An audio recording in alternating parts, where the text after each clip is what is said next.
symbolic start of the 2025-2026 season of the Jamaica Premier League. It's finally back. Beam strike from Javon Basco. The greatest show on Jamaican soil, the JPL, and day one already has a top of the table clash up north and the battle of the new boys down south.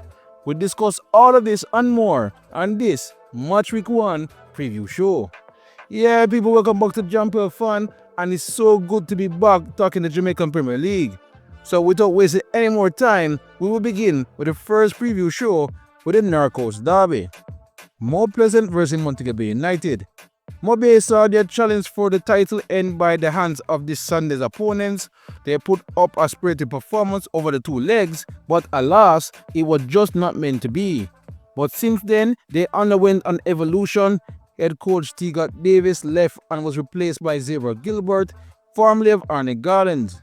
There were also an overhaul of the squad with at least over 8 players of the first team moving on to greener pastures in the off-season. And if you know anything about Gilbert's time in the jungle, his team plays an open, attractive brand of football, which I don't see changing here on the West Coast. Expect the usual 4-3-3 lineup with the likes of Phil on the wing and Dwight Merrick, who had an excellent preseason, set to make their debuts. But what about the home team? Well, we have already seen Mount Pleasant played a competitive match this season a couple of days ago in the Caribbean Cup, and I must say, they look rather impressive. As per usual, the club brought a few new faces this transfer window, and if we use their match against SV Robin Hood as an example, the team chemistry already looked on point.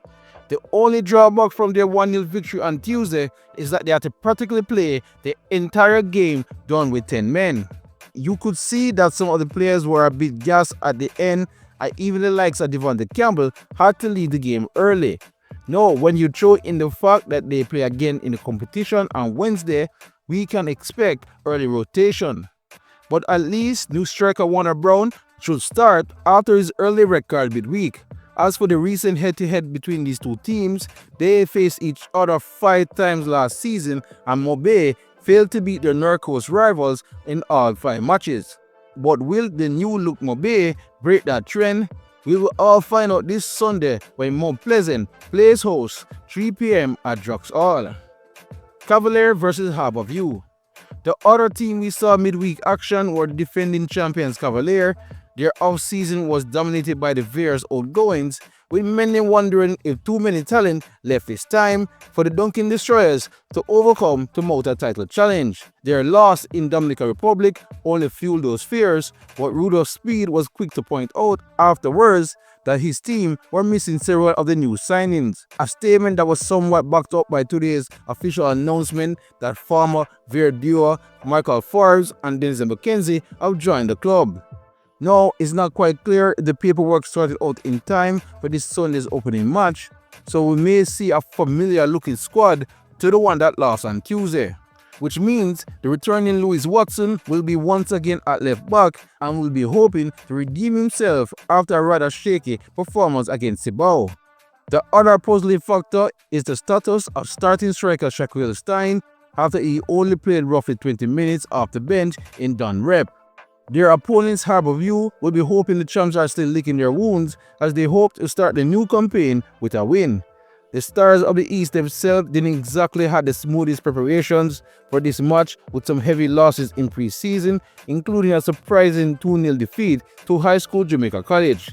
Tough results for sure, but fans will quickly point out that the new coach, Bijan Thomas, has only recently arrived and the team is still in the process of adjusting to his way of playing.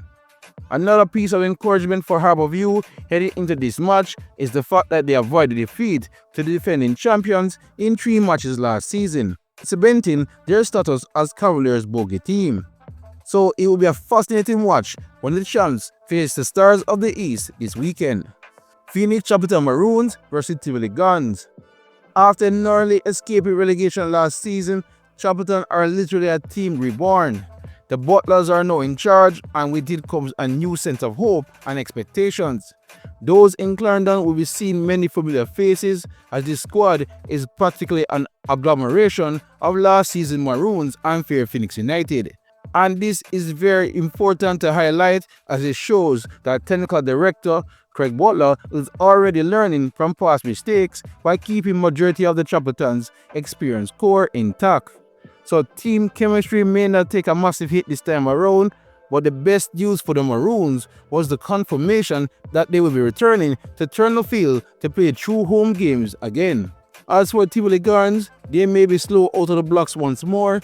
This is due to some of their key pieces leaving the club and thus placing them in another mini rebuild. This may include star player Nicola Fuller, who is the center of swirling rumors that he may be playing his football elsewhere. As for their recent head-to-head record, Tivoli edged last season's 3-game series with a win and 2 draws. Molynes United vs Waterhouse. Molynes entered this season with great optimism to kick on from their usual relegation battles we have seen in recent years. They had a very busy transfer window with many players both leaving and arriving. This includes top scorer Peter McGregor, who soon joined Portmore United, leaving coach Jerome Thomas with the usual concerns about where the goals are coming from. He will need the likes of Pennycook and Cato to step up and fill the void, but Molynes must also make sure they don't leave their defense as exposed as they did last season in the hunt for those goals. This is especially so against a team like Waterhouse, who strengthened their attack in the off-season. Former Harbour attacker Colorado Murray has joined an already strong attack at Jerusalem, and coach Marcel Gale will be hoping they click quickly so Firehouse is less reliant on captain Andre Fletcher. Waterhouse will also need to watch their own defense since it was a bit porous last season. We may end up with the highest scoring game here as I expect both teams to trade counters. As for their records from last season, Waterhouse won the 3-game series with 2 wins and a draw. As stated, expect fireworks when Molynes United host Waterhouse FC this Sunday at Stadium East. Dunbeholden vs Portmore United. Not only do we have a Narcos derby, but we also have a Portmore one. The Sun City boys will be traveling down the road to neighbours Dunbeholden, and Portmore will be looking to build upon their stellar defense from last year by adding some goals to their game. And to be fair to them, it wasn't like they played 11 men behind the ball. They did often create numerous chances in those matches, but just lacked a little number 9 to top most of them away. So of course, this transfer window, they went out and find one in Peter McGregor, who arrives from Molynes United. But they will also have another potential problem to overcome this weekend, and that's the small dimensions of the pitch. Host Dunbeholden had one of the best home records last season, and that's largely down to some teams struggling to adjust to playing on their small pitch. This should be extra effective against a team like Portmore United, who uses wingbacks to spread the field and build up down the flanks. Not to mention, they will also be packing their own firepower as well with the returning Nicholas Nelson and new signing Stephen Arnett. But new coach Gordon should pay attention to his own defense, or another spectacular 3-3 game like last season's version of this fixture might happen again. That result meant that Portmore has not beaten their parish rivals away in 2 years, and that alone is enough motivation for Portmore, but I'm sure they'll be pushing even harder than normal in honor of their teammate Emile Rousseau, who lost his mother recently. I suspect this one will be another cracking Portmore derby when Dunbeholden hosts Portmore United 3:30 this Sunday. Racing United vs Arnett. Racing last season were a huge surprise, but that surprise element has surely evaporated by now. They are no longer the plucky new boys and will be seen by all opponents as a team not to take lightly this time around. That fact alone means things should be more difficult for them, but I am quite sure it's a challenge the team is relishing taking on. But they do have some weaknesses remaining despite their work in the transfer market. Ronaldo Biggs is gone, and with him an element of unpredictability he would sometimes provide when the attack was lacking ideas. Then there remains the issue of a lethal number 9. They will be hoping new signing DeAndre Thomas fills the void, but I believe that's the final piece they need to crack that top 4. As for this weekend opponents Arnett, they too are looking a little light at the number 9 position. On that note, it was very important for the club to come to terms with club legend Fabian Reid, who should have all the pressure of goal scoring placed solely on his shoulders after Warner Brown departure. Also, it will be a fascinating watch to see how this team functions under new coach Philip Williams after they were a goal-scoring machine under Gilbert last season. Williams' teams are normally more pragmatic in approach, but they have looked fairly dangerous in their preseason games so far, so maybe Williams will opt to not change too much this time around. I still suspect they will start this match cautiously before ramping up pressure as the match progresses. Also, the likes of Martin and Shepard will need to stay focused and try to prevent Kyle Ellis from dictating the game's tempo. This match-up brought great entertainment last season, with the Junglers edging the 3-game series with 1 win and 2 draws. This surely will be another cracker when Racing hosts Arnett Guns this Monday night. Treasure Beach versus Spanish Town Police FC. When you are the new team to the top flight, normally you would want to avoid a team like Mount Pleasant to ease your way in and build some momentum. Well, the fixture gods did both newcomers Treasure Beach and Spanish Town Police FC a favor by pitting them against one another on opening day. Adding to the drama, this comes a few months after the two's lone meeting in Tier 2 last season, where Police FC bested Treasure Beach 1-0 in the championship final. It's difficult to draw any conclusion from that match, as not only both teams already secured their promotion at that point, but also both teams made many changes in the offseason since then. Treasure Beach were especially active as they did well in recruiting some good players that also arrived with JPL experience. While Police FC transition to the top flight football has been rocky so far, with issues like player contracts and seeking exemption for Bradley Stewart to coach during the matches, hampering preparations. Add the fact that Treasure Beach will be hosted at Stets, where they held a decent home record the last time they were in the league. But as proven by Racing last season, you just never know when it comes to these new teams, so we would just have to tune in when Treasure Beach hosts Spanish Town Police FC this Sunday. So that's it for this weekend matchups, which I must highlight are all subject to change as the league work out some last minute kinks. But before my predictions, let's look at some local football news, including a little more information of the JPL new broadcasters. This past Thursday night, the JPL media launch was held at the JFF conference room. There, we were presented with a little more information about the league's broadcasting plans for the upcoming season. We now know American Live broadcast specialist Pivot Productions will be teaming up with local media and event production company Phase 3 to provide coverage this upcoming season. Now, more information such as where the patrons will be able to view the matches or if things will be up and running by this weekend was not forthcoming.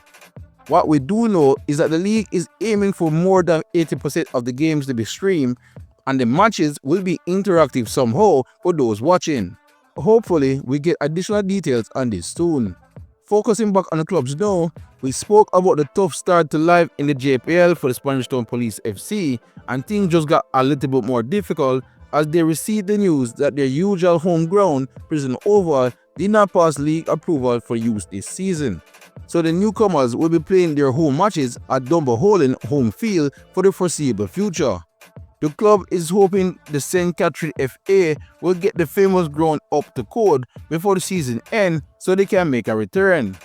Okay, going international now, as the Reggae Girls know their World Cup qualifying destinations after the concurrent draw was held this past Thursday. Jamaica were handed the top seed in Group B and were joined by Guyana, Nicaragua, Dominica, and Antigua and Bermuda.